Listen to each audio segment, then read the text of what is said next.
Hard to believe that after 4 days, we now find ourselves with only a single game left. Series point, the ace match, Royal Never Give Up versus the Afreeca Freecs. Welcome back, everyone. If those of you are just tuning into this tournament saying, oh, it's game 5, I'm a little bit interested, things are really spicy here in Dalian, and we cannot contain our excitement on the desk. Everybody I've talked to before, coming into this day said it was going to come down to a game 5. We didn't expect RNG to lose to SKT like that. We didn't expect Rogue Warriors to beat Kingzone. So all of that, the road to get here was ridiculous. Yeah.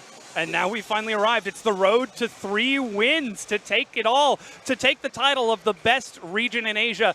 Or should we really be real here? The best region in the world between these two. And let's get into it. There's so much to talk about. RNG, they're back. They're playing on fire. They've played against the funnel composition, and they have seen success with it. Yeah, the funnel composition needs to be discussed because Afreeca Freecs is the team that's been rolling with it, coming back on towards the stage. 3-2 so far with the success rate. So even though it looks a little average, it comes down to the fact that funnel compositions means that you have the first route of attack. You have to be the ones that make the mistake, and the teams that run up against it, I think RNG has been very successful with especially the Camille and Xiaohu running the Lissandra in the mid lane. I love to see the skirmish into it. And of course, this is RNG playing against Kingzone earlier in Rift Rivals, showing how they play through their bottom lane, how they play through their star player of Uzi. Yeah, it was just the strong power coming into the side lanes. If you can beat down on the bottom lane with Uzi, with players like Xiaohu, I don't think the funnel comp is actually that dangerous. I still think that Afreeca are going to run the funnel comp, but I don't think it's a strategical advantage. I think they want to avoid Uzi in the bot lane. Definitely something that we'll have to see because he is an absolute terror. He has been coming up in clutch for so long. Now it's time for him to prove if he deserves yet another international title to add to his MSI trophy case. Yeah, he's been on top of his game. And immediately I want to talk about the 2 responses that we've seen towards that, the funnel compositions. One has been the LPL split. We've seen Uzi take his routes towards the mid lane. So we see 2v2 mid lane to be able to counteract the push. And we've also seen the skirmishing to counteract, at the very least, the pathing of it. So RNG has been a team that has found ways around it. I want to see if that's going to be a factor here today. Yep, we do have to remember the strength of the funnel comp comes when you have that extra item lead over the enemy carries. But the weakness is that early game, you're going to have no one ganking into the side lanes. We have seen a couple of answers right here. Maple with the smite in mid lane, being able to match and not let the enemy primary carry get too far ahead. And also, RNG with the skirmishing Camille, with the strong bot lane dives, able to collapse the funneling composition. So Afreeca, they could run it, but there have already been answers in this tournament. Well, we'll see if Afreeca can come up with something new because this is exactly what we wanted to see. The best of both regions about to go head-to-head in a single best-of-1 to determine who takes that cup home. And the best of both regions is something that's been quizzical in the sense that you heard the casters, they expected KT Roaster to come on here because they have the strongest players and they will need it going up against Zatai in the top lane, MLXG in the jungle, Xiaohu, Uzi, and Ming. And on the other side, of course, Afreeca Freecs, a lot of the times it has been a little bit surprising that they would run, they were chosen instead of the KT, but in the top lane, Keen, the best top laner from LCK, Spirit, experienced jungle, Kuro in the mid lane, Aiming, and Tucson running the funnel. And it's going to be a test towards Aiming and Tucson and if they can perform up against Uzi. I think that the proper strategy is to move away from that lane.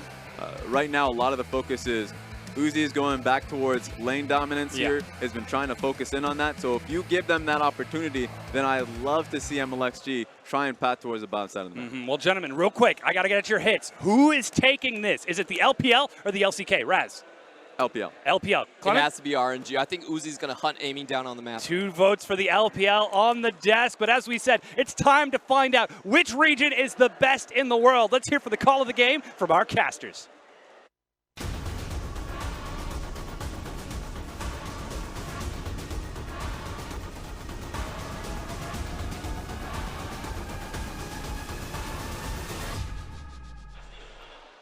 Thank you very much, Dom. And we've got some nervous LCK commentators on this particular caster desk because we didn't expect a game number 5. We thought the Kingzone would be able to take down Rogue Warriors, but to be honest, as a commentator, I'm super psyched that we made it to game number 5 nonetheless. And what a statement! What a statement also it's such a statement to bring Afreeca Freecs out, for the coaches to come together, SKT, KT, and to some degree, I'm sure Kingzone had discussed it before, and to choose the Afreeca Freecs over the logical choices to many people. Many people will be surprised that KT, with their strong players, weren't chosen. To me, the only reason that it might have happened was you knew that RNG would choose red side, because every team so far has chosen red side. Pulling off the funnel on the blue side is very possible. Afreeca have been the best funnel team. It does seem, like Clement mentioned, almost guaranteed we will see a funnel, because otherwise maybe Kramer would have been in there if they were going to go bruisers. Yeah, for me, this is a classic tale of brain versus brawn. You know, you have the star talent of the likes of Uzi, of Xiao, who performing on his Lissandra as well as the Zoe. I expect at least the Zoe to be banned away from him or a contested pick, versus the creativity and flexibility of this Afreeca squad that is very quickly on the rise in the LCK. But what a storyline for both these teams. If RNG are able to take home another championship, and suddenly Uzi is picking up All-Stars, MSI, Rift Rivals, and looking at Worlds, the complete set in 1 year, or Afreeca, their first international appearance, now recognized by their own LCK brethren as the strongest team in the region. Well, I would have personally been considering bringing Kramer in for this game, but aiming a lot on his shoulders. He's now resting because he's up against Uzi, a terrifying matchup for the new AD carry for the Afreeca Freecs. Is it proverbial or is it literal? Are they running 2v2 aiming Tucson versus Ming and Uzi, or are they going funnel? That's the part where we're not sure. Again, if they were going to run bruisers, I think it would have been Kramer, so you have heavy expectation on blue side. Is it Afreeca goes funnel? But maybe they also used the time yesterday. Remember, Afreeca didn't show anything yesterday. Maybe they got one whopper of a new comp to show out, because this is the time to stand up, be counted. The confidence they would have as the team to be the new team from the lineup, representing as the one of Korea when it matters, is such a big story. And we have to look at what happened last time Afreeca hit the Rift. Last time RNG hit the Rift. For Afreeca, it was Kane destroying the game, breaking it wide open with the Gangplank pick that he picked blind on the blue side, if we remember. I think Afreeca Freecs have been on the blue side every single time that they've played here at Rift Rivals, despite the fact that you've toted them, Papa, many times as this fantastic red side team. Certainly Keen is one to look out for, now up against Zatai of RNG. I think top side of the map will be very important, even though we've got Uzi on the bottom side. And that's the important thing, is that this is not the MSI championship roster from RNG, but if they can take home a win here with Zatai as well as MLXG being piloted in the composition, again, it just speaks to the power of this roster and the coaching staff behind them. Oh, wow. RNG going to choose the blue side. There's a wrinkle. That's certainly not what I was expecting. I'm sorry, everyone, for sending you down the wrong path. The first time here at the Rift Rivals tournament, the Afreeca Freecs will be on the red side. Banning away the Nocturne makes a lot of sense. You expect something like Zoe or Talia here, but Shen and Swain, the first bans for RNG. I love the fact that RNG want to play standard lanes. If they can choose so, they want to try to exploit their talent advantage across from Afreeca. So they ban the things like the Swain, like the Shen. They want traditional ADCs down there. Now remember that red side can funnel. It's not that funnel is banned away. Xayah or Rakan needs to be the picked or banned to stop the funnel truly. And even then, Braum, Kai'Sa, we've seen plenty of variants. G2 send their regards. There's many different ways to run funnel, but that is the extra wrinkle. We're seeing them on blue side. The Shen, which is usually paired with the mage bot lane, Zoe Shen, is what we saw from Kuro and Tucson in the bot lane. That's been banned away. Already we're seeing evolving targets. Bans are done. A lot of the big first picks taken away. And for the LPL all day, it's been about the jungle priority as your first pick, the Sejuanis, the Camille's. What about that Xayah or Rakan, though? Both available. And I also feel like, the support pool is huge. Aatrox left available as well as Zatai. Thinking about it, 6 seconds to go, but Rakan, I feel like this is the cerebral choice coming out from RNG. They take it away from Tucson or Spirit. If you see Afreeca Freecs with aiming and you choose blue side and you don't take Xayah or Rakan, it almost feels like you're just making a mistake. I think it's the right move from them. They're saying, hey, Aatrox is open, but they need to deny away the most prototype funnel that's been the most successful. I just feel like now, Afreeca Freecs, I don't want them to fall into the same trap that they fell into the first time we saw them, which was exactly this. Pick the Xayah as soon as you see the Rakan to try and deny it away, because RNG have shown us that they're not necessarily the best team at funneling. I actually don't mind taking away the Xayah because we expect MLXG to be on Camille, and Xayah has some good interactions with that. The Camille could also just be taken, I guess, here by Spirit if they really want to apply pressure. And if we do see Camille first round, you're starting to say, hey, maybe this is just standard lanes by the Afreeca Freecs. I would expect Darius is another option. They're going to lock that one away. Still, Funnel is the opportunity here. And the Darius going into the hands of Keen looked like it was the one copping the Funnel last time we saw this. I also think this is a lot of respect to Xiaohu. He's only got like 3 champions that he plays right now. Zoe, we saw the Lissandra come out, and then he'll reach for the Aurelia occasionally. Yes, he's experimented, dabbled with other things, but it has not been a good look for him. Also, you see Xayah Darius, then you don't know if it's going to be Funnel. It could be Funnel, it may not be. Could always second round ban it if Afreeca Freecs won. The Aatrox given away as a power pick to the side of RNG. Been up and down, but when it's up, it's been game ending for sure. Yep, it's most likely going into the hands of Zatai as well. As you were talking about, Xiaohu, not with the most flexibility when it comes to champion pool. Once he figures a champion out, fantastic. However, hasn't had a lot of time, and that's the Vladimir to be locked in from RNG. And that's Xiaohu's pick. This was the other champion that I was going to talk about. But if you remember back to MSI, sometimes Xiaohu looks amazing on Vladimir, and sometimes it looks like he's power inting into the back line. It has just been a very inconsistent performance from him, but that does mean that we'll probably see a traditional ADC, something that can spread the damage around and really make the most of a Hemo Plague. Oh wow, and here's a Kuro pick in Would the cement mid lane. standard lanes, you would think, with the Anivia going in. So maybe to try to separate some of these bruiser threats. Remember, Dark Flight is gone from the Aatrox, so Wall could do a lot of work. I think that you have to actually ban Ashe away here right now. It's hard because Anivia does have such long range that she can make it very difficult, but someone like Ashe, like Varus, would work very well in the hands of Uzi to work in tandem with the Vladimir, spreading around that damage for the Hemo Plague, and then also providing that range safety against a long-range champion like Anivia. Well, you can see Afreeca Freecs probably pretty excited about a potential Tahm Kench pickup. RNG will see whether they find that ban button. Alistair going to be the first support to hit the bench. And it's the Camille taken away from MLXG. He had a great performance on it last time out.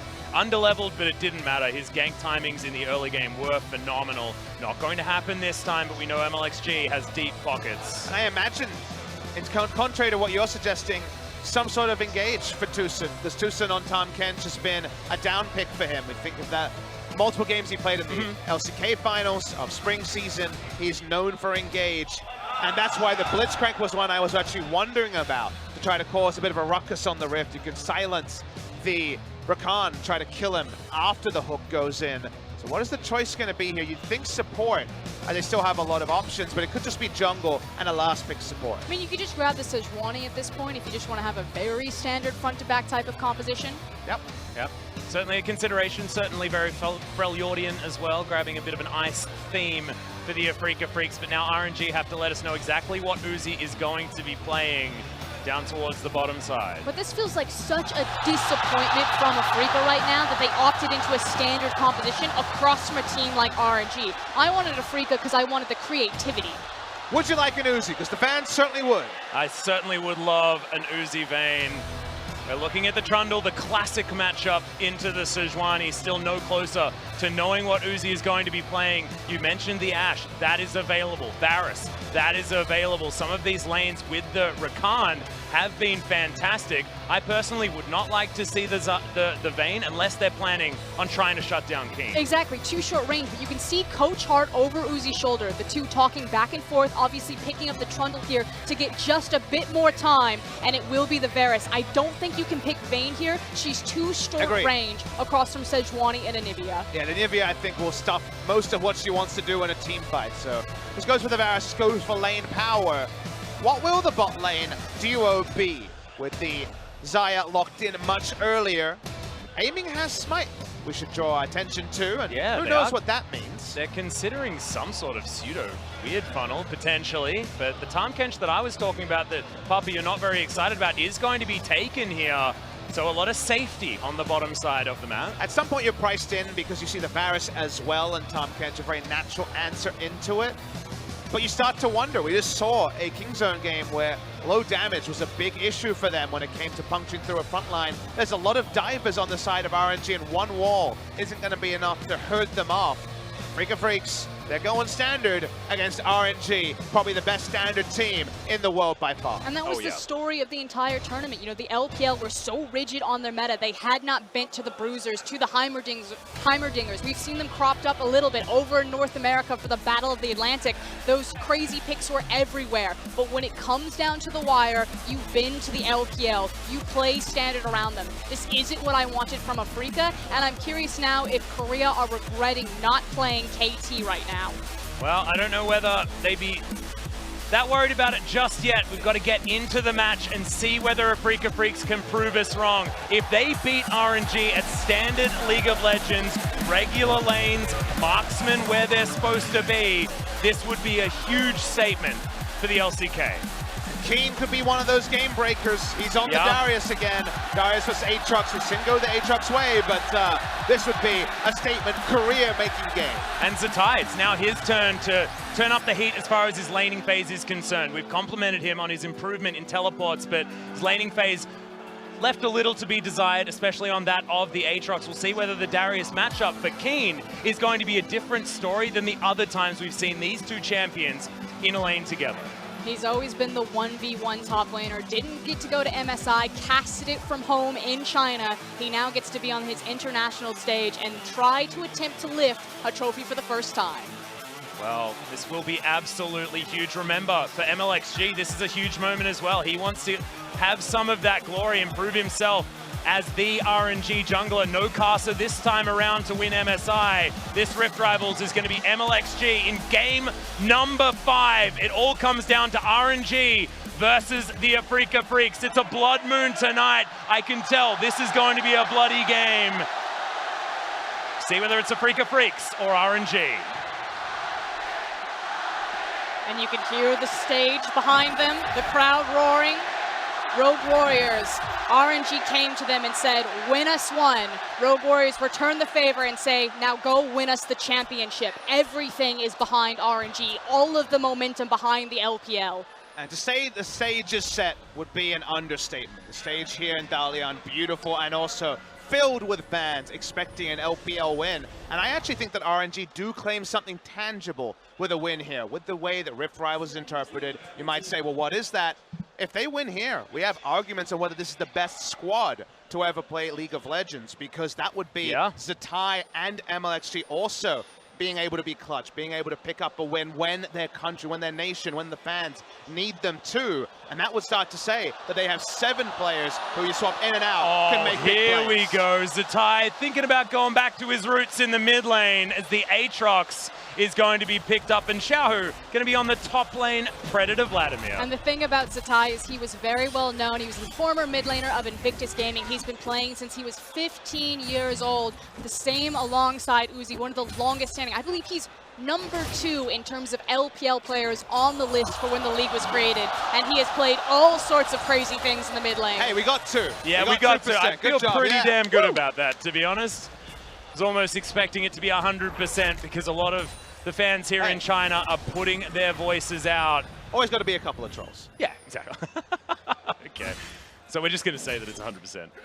Let's go for it. For a China vote, yeah. Yeah, sounds pretty good to me. As Xiaohu versus Keen here on the top side of the map. You can see it here a cheer just for the fact that he manages to win a trade and uses the range to push the Darius around. Kuro, we'll see what he can do up against the Aatrox as the Anivia. This will echo the Kled matchup to some degree, though, because we saw Anivia's just not able to harass out anyone pre-6, just not enough damage. They're the DPS through the Doran's Shield Aatrox. So I like the lane swap, the nod to history, as you mentioned, Cross, with Zatai being a long-time mid laner. In fact, role swapped between mid and top twice in the last 3 years, so it's definitely been playing both at a competitive level. And it's also a matchup that Kuro will have very limited games against. It's really been a story or a great year for Zatai. I know it's kind of outshone by Uzi, which makes sense, but when taking down Rookie, that was the guy who replaced them in the semifinals back in the LPL, and Zatai, seeing Rookie collapse on stage, ran back to the guy who benched him and gave him a hug. But while he's been involved in squads, he's kind of been there. Kind of the sort of malaise that Crown has talked about, winning a world championship but not being able to be a star player. Satai calling for the mid lane spot, being confident enough to pull it in is a far-flung thing from just being a squad member on a successful team. We can see already it's working out beautifully. Kuro taking half of his health bar and damage, getting shoved underneath the turret. Keen, that's to deal with the Crimson Rush, and now not even able to head out into this lane. And these were some of our concerns and why we voiced our opinions for KT, or at least we're having them in the conversation. It's one thing for Afreeca to strategically outthink RNG, but when it comes to brute strength, it felt like KT were the only roster that could really match up. And right now you have mid lane and top lane getting absolutely thrashed this early in the game. Mostly because of some very nice lane swaps coming through. The matchup choices here by RNG, creative, but also very effective. Vladimir just outranging the Darius. Well, Ming is going to jump in on top of aiming. Lethal Tempo is going to proc, but otherwise not too much. Just testing the waters here is the Rakan. Both carries taking that Lethal Tempo Atlas. The W for such a slow Anivia is so frustrating to play against, as you can see. See whether Kuro decides to go for Swifties. Fly around a little bit faster as aiming getting poked down by Uzi. The hail of arrows really, really hurting. Afreeca Freecs just feeling like they're getting pushed in absolutely everywhere, looking to where Spirit is. It's a Tiamat already picked up by MLXG in the jungle. We haven't seen the Sejuani anywhere just yet. And I think Spirit really needs to be the savior for them in this early game. As Pop is talking about, a lot of this is based on the matchup, so it should go this way for RNG. Yes, creativity to find the matchups.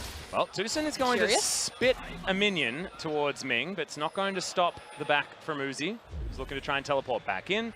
Does so after aiming does the same thing. He's going to grab a pickaxe, and we've got the Vamp Scepter as well as the dagger from Uzi to come in, building towards Blade of the Ruined King, as we've been seeing most of the time, unless you're deft, feeling like he's in a very comfortable matchup. But going Vamp Scepter to dagger here, and he's already going to be winning trades as we saw earlier.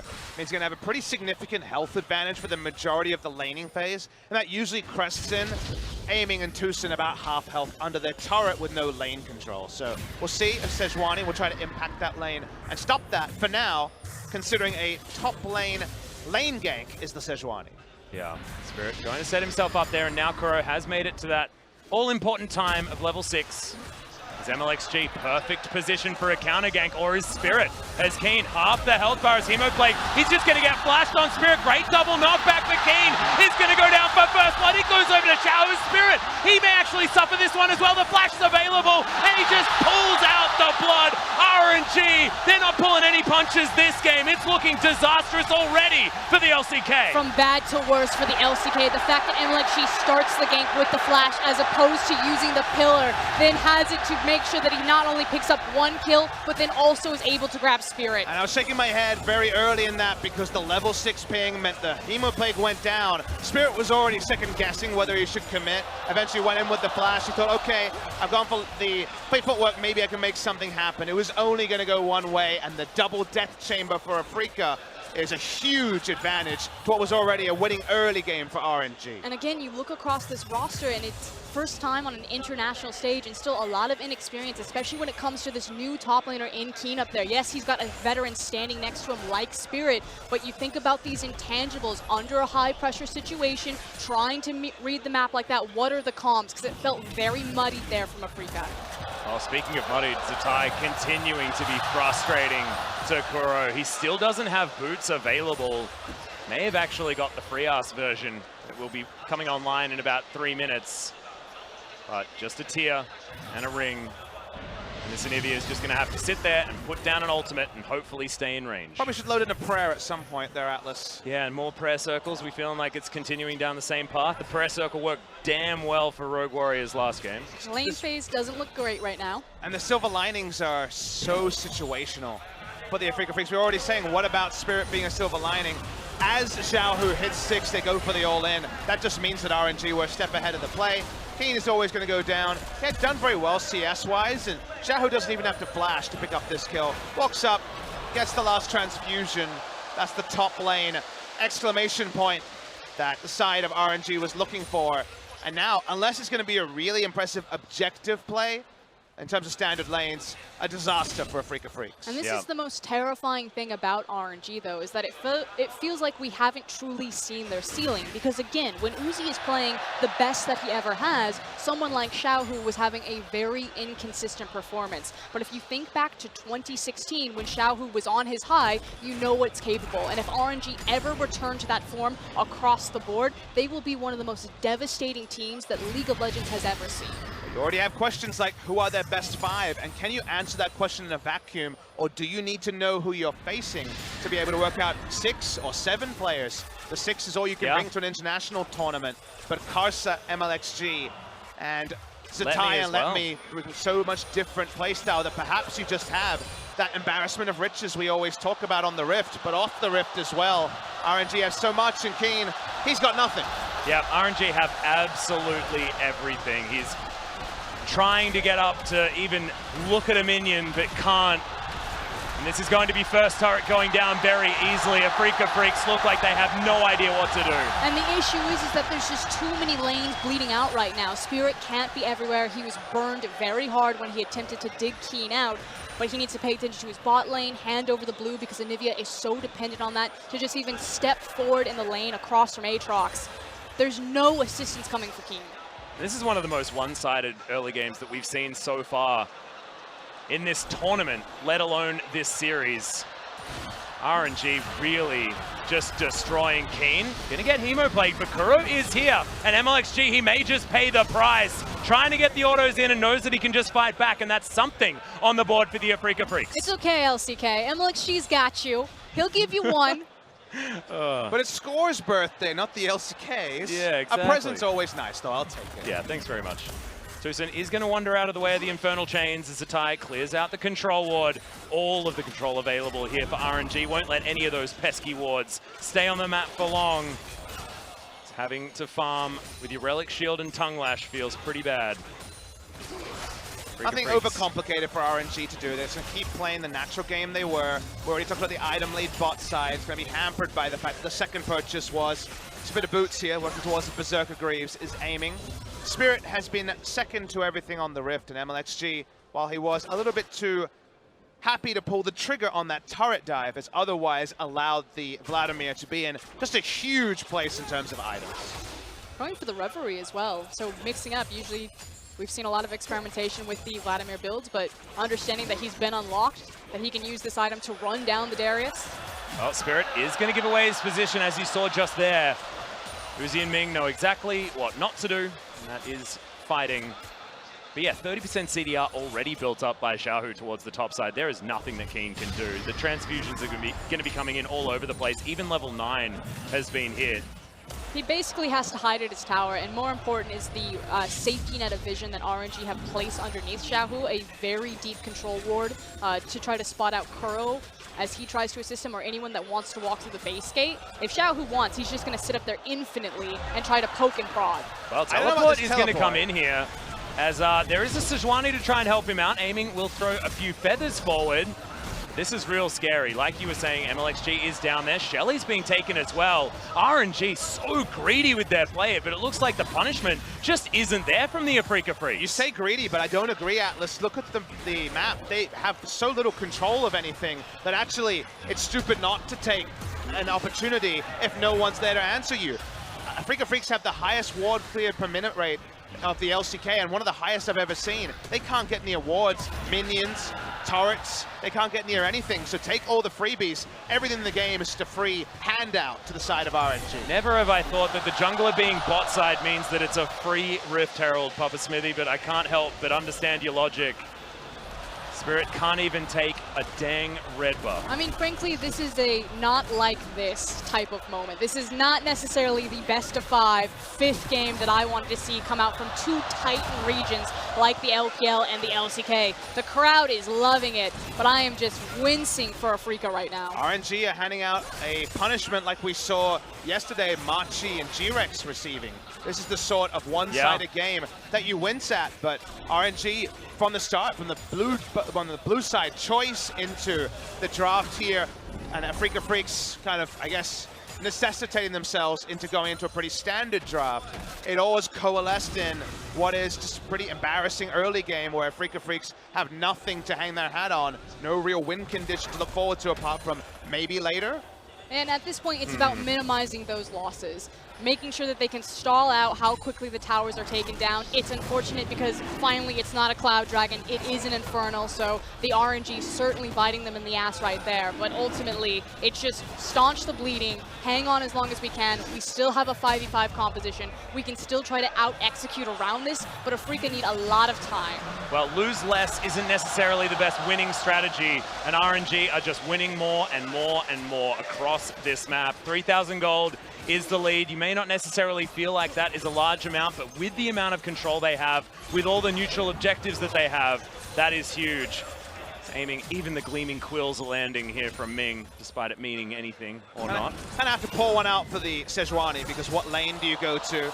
In bot lane, you're like, okay, I follow up CC from aiming, maybe I can make it work. Well, no, they don't have to opt into any of that. Vladimir's in the mid lane, good luck with that. And ganking for your Darius sounds like a bad idea. Yep, every single buff is being camped out by MLXG as well. Keen can't go anywhere like you were talking about. They at least know that MLXG's bot side, but damn, he's just taking what he wants.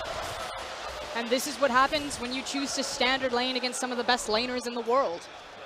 And it is just brutal to watch. Well, it's not what we were expecting out of the Afreeca Freecs. However, they must have had a plan. At least, you know, looking at Kuro, he's only he's 20 CS behind. Where are the good news stories here for Afreeca? I cannot find them. They got a hype best of 3 against Griffin on Wednesday. Hey, yeah, nice. Well, I was going to say, I think that... We'll see you there for that one. While Spirit has been unable to make the gank successful, he's at least choosing where he needs to be on the lane. He thought that, okay, Uzi and Ming are pressuring this tower, maybe they overextend and I'm able to punish with a counter gank. He understands that Zatai's walking into the mid lane, so he's behind Kuro. He's trying to catch RNG with their hand in the cookie jar, but they're being too patient. Well, RNG just take the bot outer turret. They've already taken the top outer as well. You could imagine that mid's probably the next one to fall, unless Xiaohu can continue to split push like a beast. You've got the 1-3-1 being enacted here by RNG, of course, as Zatai finally goes back to his rightful lane. I love observers in this meta. It's so funny. You don't need to switch it now, guys. It's 15 minutes in. I think, you know, the laning phase is done. It's over. We're okay. Put Uzi in the mid lane. Come on now. Yeah, there we are. Switch it. Put Ming in the mid lane as well. Well, yeah. All right, Afreeca Freecs. We always talk about what to do in scenarios like this. We did it yesterday in the LMS versus LCK series. Put down some control wards and start to try to own something. Even just guaranteeing Raptor Red and the Krugs top side, or the Gromp bot side with the Wolves. A quadrant where they're not afraid of instantly dying would be a movement forward from Afreeca, as repelling this push would be nice also. They did a great job at it. Shelly may not even get a charge. She doesn't. So Afreeca Freecs that. Yeah, there we go. If that's what achievement. I'm cheering for, it's bad. Yeah, well, I mean, it was already bad, Papa. I mean, that's the best play they've made all game so far. That's true. Even starting from the draft. Not been a lot of great news stories. Xiaohu continuing to push up. The Aatrox on the top side in the hands of Zatai, also moving further forward. Keen, anemic on the Darius. This is not the Pentakiller that we know him to be on this particular pick, despite that being Khan. So the most important thing on the map right now is going to be that mid tower for both teams. Afreeca want to try to hang on to it as long as possible because it's their best way to stall out the game. It's their primary pivot point. As soon as this falls, then RNG of course gets so much access into the either side of the jungle that they want, into the Baron when it decides to spawn in 3 minutes. So I don't necessarily know if I agree with moving the Anivia from this lane, but ultimately you don't want to make your carries compete for the gold, but I actually think Kuro should be the one here to stop and try to hold this last bastion of defense. Season 2 strategies, I was going to say, frog and eat your heart out. Let's do it. Let's go. I'm digging Give me real 90 deep minutes. here. Yeah, we're going to need 90 minutes. We're going to need Kuro in 3 lanes, putting down his ultimate everywhere from double the range of safety. There's no Sivir. Oh, damn it. Aiming quickly, build a Hurricane. He might actually. Should come in as item number 2. But Afreeca Freecs might get a red buff of their own. That's a dream. I mean, they haven't been able to get really anything on the map, so you'll take a red buff. Yeah. Spirit really wants it. He certainly did. Going to smite that one away from himself. himself. Now he has slows. This gold lead has not changed for a very long time, guys. And I mean, that's something that we can talk about is facetiously, you talk about Sejuani I having just love slows. these He already goalposts being has moved. Yeah, but now he's got the red buff and he can slow people. Yeah. When's the Ashe going to build Thornmail? Let's talk about that. Well, this might just be a tutorial victory one way or the other, Atlas, because so far they are being frustrated. Credit to Afreeca. They've defended something. The mid lane outer turret has been so far well defended. If we're going to criticize RNG, could have had a better Rift Herald is something you could actually say and not be facetious about. But Xiaohu has his initiation. He's basically budget cleared at this point with the Shirelias and the Banshee Veil. Hoping he's going to get into the back line, have some friends with him. Budget Kled Morgana as well. I mean, it's sort of pseudo Black Shield. Aiming, finding some farm down in that lane, but top lane hasn't ballooned, and that's actually just the safety that Keen has shown. Yeah, Keen actually playing very respectfully and is going to be at least relevant moving towards the later fights, but Zatai level advantage, CS advantage, and RNG now looking to try and crash in to the mid lane. Tucson has to be careful. Grey Health not going to be invested until the very end of that skirmish as RNG are going to push this full minion wave into the turret. Aiming at least does have some wave clear, even though Kuro isn't available. And Xiaohu going to get locked in. Banshee's Veil, not even going to pop, as he just goes into his Sanguine Pool. It's too early to say that RNG have been stalled out, but Afreeca are in the process of doing this. They have stopped the bleeding. Oh, Kuro has to flash, get himself out of the way. He really wanted this blue buff, but there's no way RNG are letting him. He's going to now have to go back to base. 6 stacks on the Rod of Ages, now looking to try and get some more items, but this Ocean Drake certainly going into the hands of RNG. 2 dragons to nothing. More than a bridge too far to be trying to fight for an Ocean Drake. But fights are what they're kind of buying themselves time to actually shoot for. 5 minutes ago, 7 minutes ago, it didn't look like there was going to be a fight. Look, the game would just end before there was any relevant battle with 4+ people on the map. This time, with the Rod of Ages stacking up, slowly building items, they get into the position where RNG should have map control and should have much bigger objectives, like a 5-stack Elder versus just stopping a 5-stack Elder. But those fights are still something that Afreeca had to earn, and they are closer and closer to earning them. And ultimately, if you do go back and watch this VOD, you look at that Rift Herald usage. Yes, it was a silver lining and a very small piece for Afreeca, but at the time, if this game stalls out long enough, if Afreeca are able to climb back into those fights, and let's say RNG mis-execute one of them, suddenly Afreeca are looking just fine versus the first 20 minutes of this game. So, there still is hope there that this game can go one way or the other. Let's talk about why the RNG team have been unable to move their lead. One thing to consider is usually in a scenario like this where you have the side lanes, you have side laners that should win in the 1v1, it's about pushing up vision and then just creating a dive scenario where the Anivia has to give up turret. To do that, they have to invest Rakan because Uzi's not going to be poking in, and there's pretty little CC on the members like Xiaohu, Zatai, MLXG. They don't have lockdown, so you need Ming invading with someone like the Trundle to get the vision on one side, the blue or red side jungle, and then actually making a dive. But it's very easy for someone like a Sejuani who has their flash up, just sit back, sweeper, put down a control ward, get half of a camp, and then back away. And while it doesn't grow a lead for Afreeca, it stems the bleeding that was so big 10 minutes ago. It's also about this idea of vision denial. You spoke about the vision denial stats from Afreeca, and you can see that they've been clearing out their jungle pretty consistently, but RNG are also a weaker team when it comes to vision denial and haven't been doing their due diligence to remove the safety net that Afreeca have in their own jungle so they can safely maneuver Kuro from one lane to the other, give back up to that mid lane, pick up all of the farm in the bot lane. And there's always the chance that you see something desperate, a turret dive that's ill-advised, and a turnaround. Again, the Afreeca Freecs have been able to at least make that a variable. They've also silenced the crowd. There's no more Bronx cheers for ward kills and things like that here.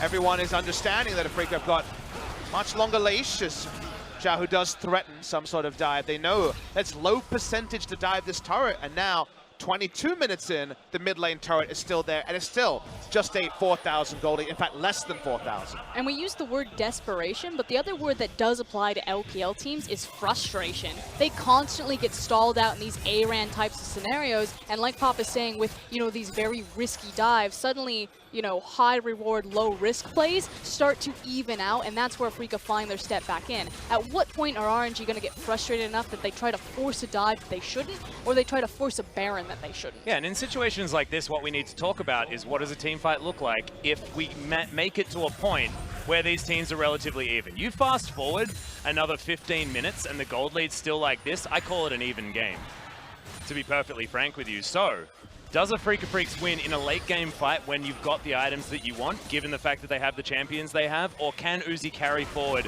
with this Varus, given the composition? Time Xiaohu's around the side. Well, the ultimate's just going to straight up miss onto Uzi. It's not what you wanted. But the turret stays up, so the cooldown goes down, the crowd laughs, but that doesn't actually get them the turret yet. It seems like this will be the wave, as they're trying to proxy the enemy wave from crashing. We'll get back to your theoretical team fight point in a moment, but this should be RNG finally breaking the turret. I just feel like they're trying to force a round peg into a square hole right now. Well, Colonel Chains is going to come in there as Ming looks for his engagement, doesn't get it as Susan. Really quick fingers on his Devour. Xiaohu looking for the engagement, but good ward over the side, and might be Spirit finding this Vladimir, but he really does not want to tango with this guy. He's been sitting on that needlessly large rod for such a long time. That Rabbidan's death cap must be so, so close. But still unable to get that outer turret in the mid lane. And you can see the frustration. RNG are getting tired of Afreeca doing this. The fact that they tried to force the dive, that Uzi was tanking several tower shots, trying to get the chip damage away at the tower, even through the fortification. RNG don't know how to attack this map other than just throwing their face at it. Man, Afreeca's discipline has to be rewarded here because the checklist of what to do this game instantly was rubbish. They couldn't even look at it because they were so far behind. And to make a new checklist of respect, as you see, just a couple set-piece plays to check for vision, is so tricky because you can have no ego in scenarios like this. I'm Keen, the top laner of Korea, means so little when you can't even get into your inner turret 6 minutes into the game. They've been able to fall back again and again. This game is going to be 25 minutes somehow. If you fast forward at 10 minutes to 25 and see a mid lane turret up, you're going to call just BS. The gold lead's actually less.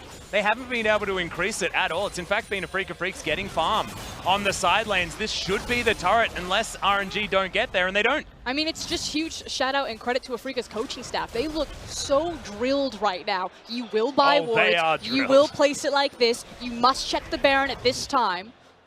Well, this should finally be the turret. They're going to tank it up, and brute force is going to equal the end of the outer ring for the Afreeca Freecs. And while it was an inevitability, consider the items that were nowhere near to being there on Afreeca that have shown up by how doggedly they've been able to keep that turret up. It may not mean anything. I think to answer your earlier question, RNG have a pretty significant team fighting advantage in an even game because they can front to back a lot easier than Afreeca. Afreeca need a time for the Anivia to do damage and then let's start the resets. Because of that and the Vladimir chase potential, I will take RNG. And also the battlefield positions where they can fight are going to be more straightforward because it's going to be an Elder Dragon and a Baron of repute that Afreeca are going to have to remove their defensive totaling from to actually come out and fight it.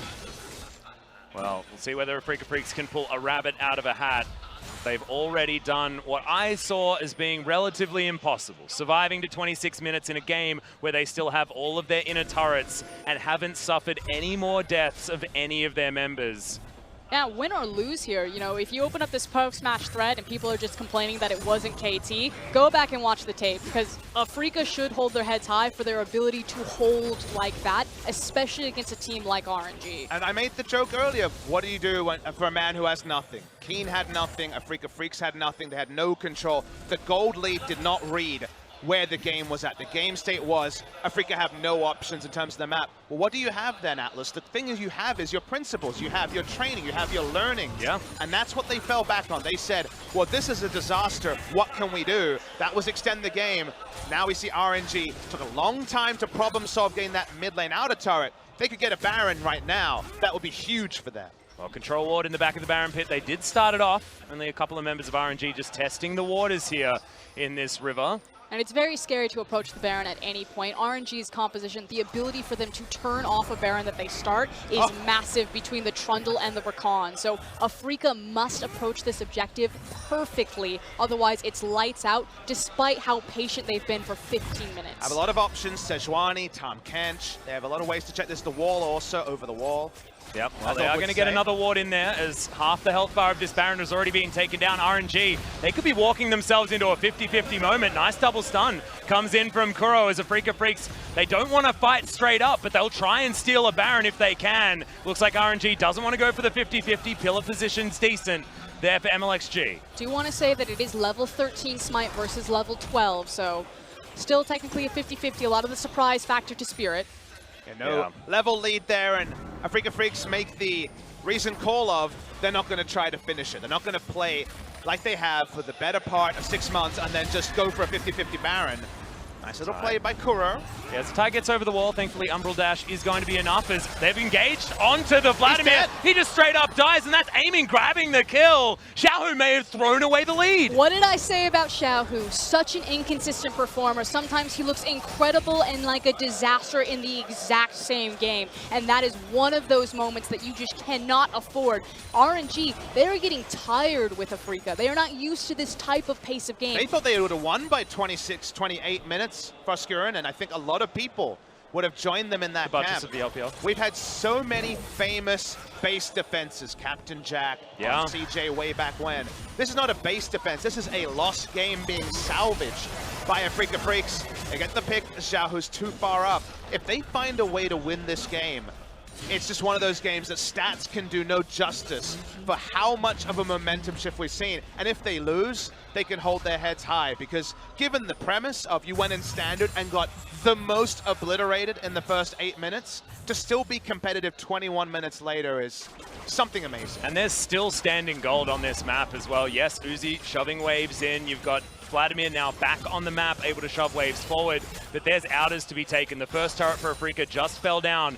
All of the local gold going over to Keen as well, who's got a Sterix gauge. There is getting to a point now where those fights you were talking about, those fights where Glacial Storm's down and we're resetting everywhere, this could be an opportunity because Blade Caller from Aiming is going to help out, and Tucson can help reposition in these fights as well. Aiming has item parity with the Varus. He's got a dang Infinity Edge somehow out of nowhere. Item parity there. The Vladimir, probably gold parity as well, pretty close too. The Vladimir, I think, has the lead in items as Keen is trying to feed on Xiaohu again. And for me, the big game breaker here will be Xiaohu, one way or the other. I think it's about the Vladimir Hemo Plague, and if he gets flanks on these team fights, because he really is the big difference in terms of fighting front to back, because he does have access immediately into the backline to completely disrupt a lot of what Afreeca want to do. So if Xiaohu's not on form, I think RNG could very easily fall to this type of composition just because of the reach and control that Anivia has. Oh, Infernal Chain's going to pull back Tucson, is going to have to invest the flash, and that is a huge deal. So much safety for Afreeca Freecs now off the map.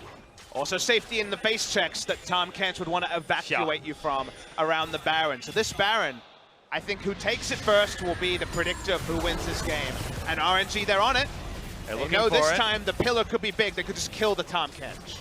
Well, RNG, they're still taking this one down. It's below half health now as Afreeca Freecs. They throw in the ward. There's the engagement onto Tucson. They know he's got no flash and he's just dead. Uzi grabs that kill. And now Xiaohu, he wants more. Keen doesn't get the upper hand. The flash from Spirit. They want to be able to find this one as they can get it. They also reset. Is he gonna live? Ming, does he actually get it? It's the Hemo Plague that gives him all the health back and Aiming. He may need to just Featherstorm and flash to get himself out. Good God, the repositioning's good from RNG as the team fight is ballooning out of control. Zatai, the World Ender's there just in celebration. They'll go back to the Baron. Teleport is already there. And here comes Xiaohu. TP's back in. It was by a sliver that the Hemo Plague was able to come back, give him the health, and they have finally problem solved this Rubik's Cube that were Afreeca. Oh boy, what a road it took to get here, but Spirit's still near. So unlikely they get the steal, but he's gonna try. Yeah, they're looking for it. Ming has to go golden. They do have the Glacial Storm there in a decent position as Tucson does use the ultimate to get himself back here. It is the Baron. It's secured by RNG. Afreeca Freecs didn't want to take the chances. Keen, he's on the bottom side. He'll get him something. And it wasn't pretty. It was very scrappy, very rough, and way too close for comfort, especially against MSI champions. It's still the right move. Tom Kent is moving up. He doesn't have flash. They kill him. This is the reward for the flash they got earlier. The interaction that's the most interesting is right at the end of this fight. They try to DPS down Xiaohu, so close to falling. I believe he definitely needed that battle dance to keep him alive, to not die to the bleed. Watch the interaction with the W coming through from the Aatrox, comes down from the feathers and is forced way back in. crucially, on the wrong side of the wall. He was deported to the side of RNG. Yeah. Weird interaction. I wasn't expecting that one to work like that, but oftentimes when you go untargetable, if you're already tethered, that tether does not break, much like the soul shackles of a Morgana. So today we learned that is how the Aatrox works as well. Another dragon goes down, 4 Drakes, really boosting the level of this Elder Drake that's going to be coming up in 6 minutes' time. But what a painful game to learn it in. And Afreeca, the good news is that they still have an abundance of wave clear. So yes, they're going to lose a lot of these outer structures towards the Baron, but they should be able to hold their base if they play defensively. I'm not sure if I agree, Froskuren. The Anivia against the new Baron buff is far flung from the Anivia that we saw in Season 2 with the old Baron buff. Froggen would dream to have those minions back, as these monstrous minions are so hard for Anivia to quickly clear. Yeah. I'm more about the wall. The fact that she can separate the minion wave from RNG charging in and then try to create space for Xayah to clear out the wave. But then you don't have the wall for the cavalcade of bruisers rushing in to dive you. Yeah. This is the sort of game where a Rakan can win it for you. He has his flash up, has his ultimate available. There's definitely a team fight under a turret that RNG comfortably win, because Uzi has a just complete load of damage on his side. He's got 100% crit. Yep. Right now with the Runon's Hurricane completed, he's doing a hell of a lot of AoE damage, has Blade of the Ruin King to cut through anyone that has any defensive stats, and to be perfectly honest, they don't have any defensive stats. Okay, we've delivered aiming into this fight underneath the turret, but who cares about turrets? Double kill for Uzi, as we were talking about, just crits their face off, and that was just a straight up misplay from the Afreeca Freecs. Tucson just misreads the situation. I mentioned his Tom Kench. He makes the wrong read. He doesn't respect the Rakan. Flash ult, they're dead. Yep, and that's going to be the base broken on the top side of the map. RNG looking down, another Rift Rivals victory for the LPL. They destroyed the laning phase. It was slow in the middle, but they're still looking to end it right here. The ultimate flung out from Spirit. He knows it's all over. Nexus turrets are erupting, and RNG have done it. They've come back. The LCK were poised to win in Game 4, but no, Rogue Warriors first, and RNG now. Nexus destroyed. LPL reigns supreme. A true regional effort from the LPL. They took all stars, and people said the tournament doesn't matter. They take down MSI and they say, but wait, it's not quite Worlds. And yes, Rift Rivals is not the same prestige, but this is now 3 titles that Uzi has swept up alongside his domestic one, and they are looking towards Korea. And a twist on your words, but not a big one, Froskuren. It was a regional epic. This was an awesome series where both teams, you could not lay any questions of how much they were trying, how much they were showing. Everyone brought their A game today. Rogue Warriors keeping them in it. RNG being ahead of the Koreans once again. Well-deserved victory to the LPL and RNG. And you can hear the 6th man, the crowd here in this arena. Dalian erupting for RNG. The Afreeca Freecs still heads held high. Like you were saying, Papa, it was a valiant effort to stay within touching distance of that game, but in the end, nothing they could do. You sub in any team 8 minutes into that game, I think they lose. I think Afreeca Freecs gave the best performance possible after disaster of an early game. And people will say the early game could have gone differently. Against RNG, they can make anyone look the fool. They made Afreeca look the fool, and they are well-deserved winners. Yeah, the lane swap was just utterly genius, and it looked like Afreeca Freecs had no idea. RNG will lift the Rift Rivals trophy.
来，我们所有人站成一排，我们所有人接下来就是要在这个舞台，在这个战场享受荣耀的时刻。好的，有请我们所有的战队来，我们站成一排，我们战场后面来站成一排，我们看一下前面。同样，此时此刻，请求所有现场的召唤师们再次给到 LPL 赛区冠军的呐喊，好吗？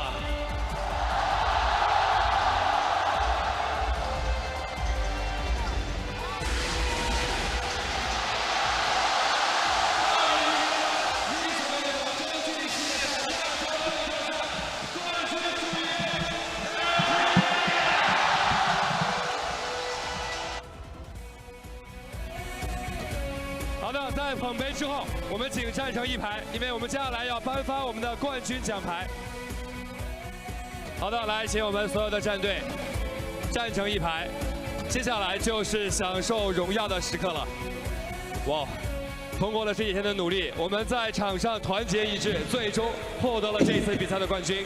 同样，让我们请出为他们颁发这次荣誉的嘉宾，让我们有请的是拳头游戏大中华区及东南亚地区负责人叶强生先生，拳头游戏中国区业务负责人林松先生，腾讯互动娱乐合作市场部总经理 The defending champions of the LPL once again reclaim the title of best region in the world here at Rift Rivals 2018. And as all 4 teams line up to take a deep bow in front of the trophy, they will be receiving their own medals, greatly deserved by everyone here. And it makes sense. Rogue Warriors, the first ones taking the medals. It was them being the ones, of course, pushing it to a game 5. Yeah. Phenomenal play from the whole region. And I mean, it feels bad for a lot of the Korean teams, specifically KT, that had such an incredible performance. But at the end of the day, it is a team performance. Yes. And LPL as a region did well. Absolutely. I mean, we heard from Frost during the cast that before Rogue Warriors went out on stage to play their game, they were approached by RNG just to say, hey, all you got to do is win 1 game for us. And RNG paying the favor back, winning 1 game back and taking that title yet again. And as all the players are lined up receiving these medals, we do have to commend the LPL for their performance. It was a bit touch and go in a few places, but hey, defending champions, you've got that, you can relax a little bit on the throne. Made things exciting, honestly. It was such a fun tournament throughout. It was so fun to watch the team fighting nature. Each and every one of these teams came in, and it was team fights after team fest. They decided it. You can hear the crowd tonight. Oh yeah, the RNG chants will not be stopping for a long time. But as you said, getting to see the stylistic clashes between the LPL and their cheering fans.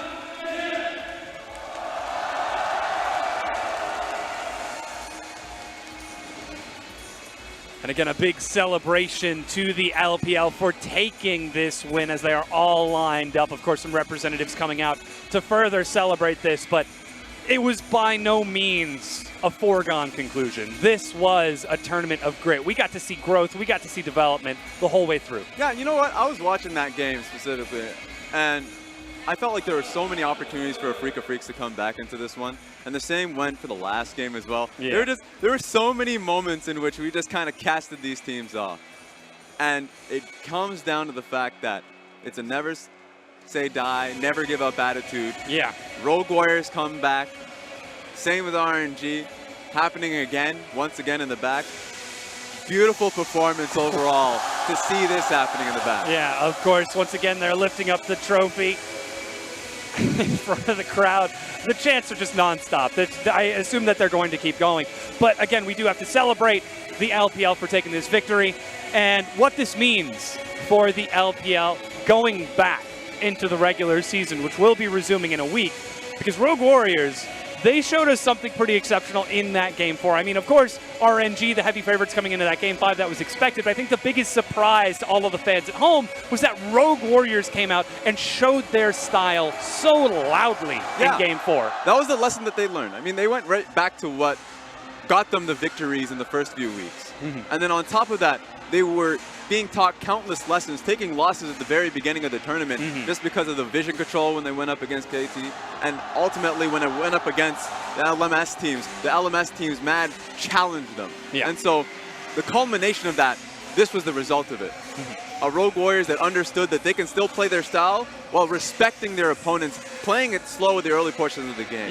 RNG, once again, going up against the Afreeca Freecs, and they took it to them at these very, very small fights that mattered around the Baron fight. So it's really cool to see the lessons being learned from the LPL, but lessons were learned from the LCK, the LMS as well, and they're going to be taking that to their own region. And just like that, I mean, we see so much growth, not only just for the individual teams, but for the regions. Like you said, getting to see the LPL develop a counter strategy against the funnel. The LCK coming into this Game 5 was 3-2 with that funnel strategy, ending up in 3-3 as the LPL was able to find a solution.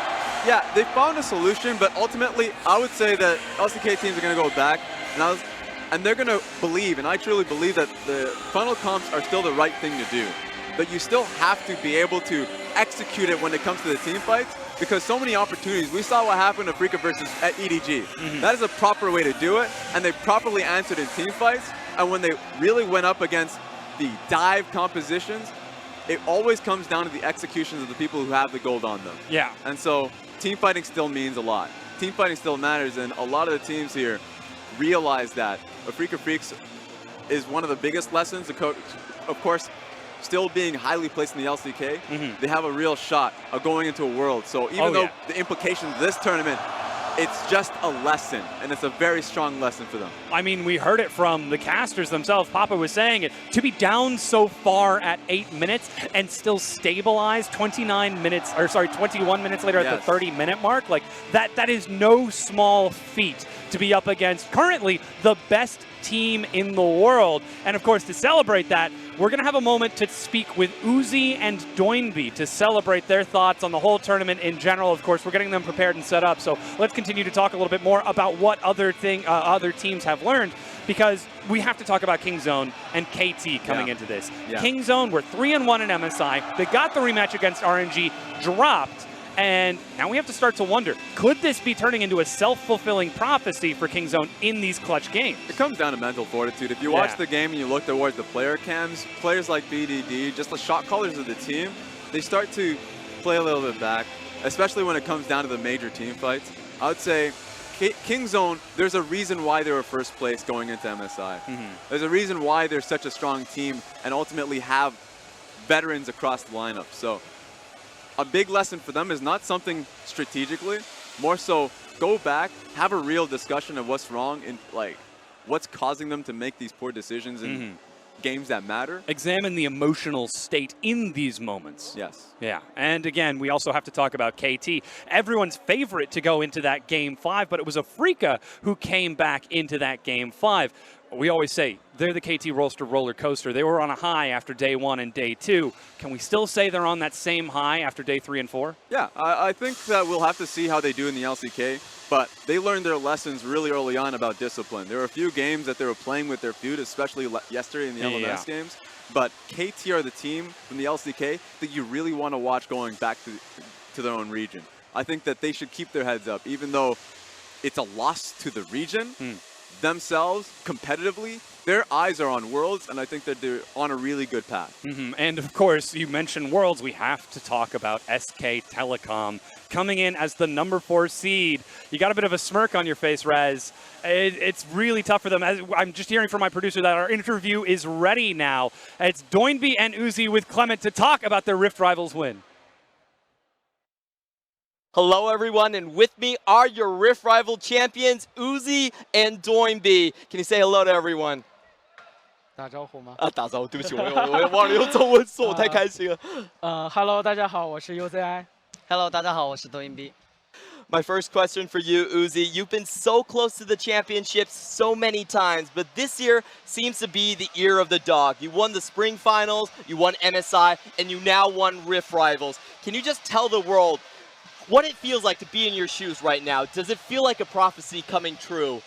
我想问你的第一个问题是，其实你很多次都非常接近了总冠军，但是今年真的是狗年，真的是你的年，我从来没有看过这么顺的一个 Uzi， 不管是春季的这个季后赛胜利 ，MSI 的季后赛胜利，到现在亚洲杯的一个胜利，你可以让全世界的人都知道一下，现在作为一个 Uzi 在今年2018年狗年是一个什么样的感觉吗？其实今年的话，也是我真的就是遇到了最好的一次队友，也是他们互相的支持和鼓励，让我自己变得更好，也让我们这个团队变得更好。所以说到现在一直为止，我们都保持着一个非常就是很好的心态去一直大家一起进步。所以说我们就是一直都很顺。那你自己现在是什么感觉？我自己现在的心情是非常开心的，因为真的我从来没有想过会在每一次的比赛中进入到决赛，而且还拿下最后的胜利，真的特别的开心。So Uzi's answer is this year has definitely been the best in regards of my teammates and the team atmosphere. Throughout all these championships, we've had such a good mental state so far. And I asked him about him personally, what he felt like, and he said it's like living in a dream. I've never been so happy. I've never thought that I could walk into so many finals and walk away with the championships. Can I ask you for a little bit of a sneak peek, because we still have 2 big tournaments coming up. We have the summer split for the LPL and Worlds at the end of the year. Is this going to be the year of the dog? Can you tell us what's going to happen here? 就接下来的话，我们今年最后还有2个很大的一个比赛，当然就是夏季赛的季后赛跟年底的一个世界赛。你可以跟我们大家讲一下，在你心里大概会发生什么事情吗？我希望在接下来的比赛都能够进入到决赛，而且也希望获得最后的胜利。而且我也相信我们的队伍还有我的队友，就是大家一起能够做到那样子。So Uzi's answer is, excuse me, I think that we're going to make the finals of every single one of these tournaments, and we're going to walk away with the championship. I believe in my organization, and I believe in my teammates. We do have the ability to do so. So everyone just wait and see Uzi perform. Then I have to turn to you, Doinby, because I think the most crucial win for the LPL today was Rogue Warriors versus Kingzone. Can you talk about what the team expected and what the mentality was like before you went up against the first seed from the LCK? 就我想问一下，就是我觉得今天最关键的比赛其实是 Rogue Warriors 对上 Kingzone 的时候拿下来的。那你们在对上 LCK 的第一种子的时候呢，心里有什么样的想法？你们预期会发生什么事情吗？赛前我就很紧张了，然后都不知道怎么打，就太紧张了，所以我就看了我之前我的微信有一个就我女朋友发的一个录音，然后听了之后我就觉得我觉得今天我们能赢 Kingzone， 他太给力了，所以我们就赢了。那我一定要问他到底说了什么。这个 Okay, so Doinby's answer was before going up against Kingzone, I was very nervous and I didn't think we had very good chances. But then I checked my Weibo and my girlfriend left a voice message for me. After listening to that voice message, I believe that I could definitely win. And then I asked Doinby what exactly was in that recording, and Doinby just did this. So we'll probably never know, but my second question for you here is, in one of those crucial team fights, you caught out prey with your main champion Kled on a charge. Can you tell us what that moment was like for you? What was it like for Rogue Warriors? 就我想问的话，其实在那场比赛最关键的一个团战里面，是你的克烈直接骑到了 Prey 的脸上，这样子。那在当下的时候，你心里在想什么？然后你觉得对整个队伍起了什么一个反应吗？就每次开搭的时候，我都觉得就可以秒对面的 ADC， 然后做到了就很开心。So every time I use the ultimate, I could always get Prey somehow. I could always instantly kill him. And I was just very happy about that result. The final question for both of you is, what do you think Rift Rivals means for LPL right now? Are we the best region? 我想问最后一个问题的话，就是这次亚洲杯的一个胜利，对你个人对 LPL 而言的话，代表着什么意义？我觉得对我自己来说，真的是一场非常重要的比赛，因为也是一个国际性的赛事。然后对 LPL 来说，就是让更多的别的赛区的人认识到我们 LPL 的实力，就是我们真的是很强的，而且是连续2次获得了这个比赛的冠军。所以说，我觉得我们的实力真的很强。So for me, it means that we are a very, very strong region. It's an international tournament, and we get the world to really see what the LPL represents in terms of its talents, in terms of its strength. We're a very, very good region at this point. So I want to bring the same question to you, Doinby. What do you think this Rift Rival victory means for you and for the LPL? 对我来说，我觉得这次是因为这次是代表 LPL 赛区参加洲际赛嘛，这是我第一次参加洲际赛，然后我们也拿到了冠军，就很开心，我能代表我们 LPL 赛区嘛。然后对 LPL 来说呢，我觉得这是又证明了 LPL 的赛区嘛，LPL 赛区是最强的。So what it means for me is that it's my first time in Rift Rivals. That's a huge international tournament. And what it means for the LPL is that, yes, we are currently the best region in the world. So that will be all from our interview here. Please don't go away. We're going to wrap up on the analyst desk. Thank you so much, Clement. Some very strong words from our two massive players, Uzi and Doinby, helping to close out the tournament with some impressive plays, some impressive team fights. Again, though, we do have to talk about some of the takeaways from this tournament beyond just now that we know for a fact that the LPL is the best region in the world. So let's get into it. LMS, they found themselves dropping relatively early in, but Flash Wolves still looking as good as ever. Yeah, that's why you have to follow them. I mean, ultimately, people watching this tournament globally, you just have to follow these stories because Flash Wolves performed incredibly well, and their only loss was yesterday versus SKT. So I really want to see them continue on in the LMS. So follow their story. They're almost certain, and they always have found themselves in internationals, once again moving towards Worlds. So Flash Wolves are only getting better in what is a pretty weak region. So they found themselves pretty disciplined. I want to see them keep going. Absolutely a lot of growth from them. I'll look forward to see whether or not they can continue that growth at Worlds. But that being said, ladies and gentlemen, Rift Rivals 2018 is over. We now know who has the crown. It is the LPL in the best region in the world. So on behalf of myself, my wonderful analysts, our casters, and our exceptional sponsors, Mercedes-Benz, Logitech, SPD Bank, and ROG, thank you so much for watching. And we will see you next year for the grand rematch of the LPL versus whoever wants to challenge them.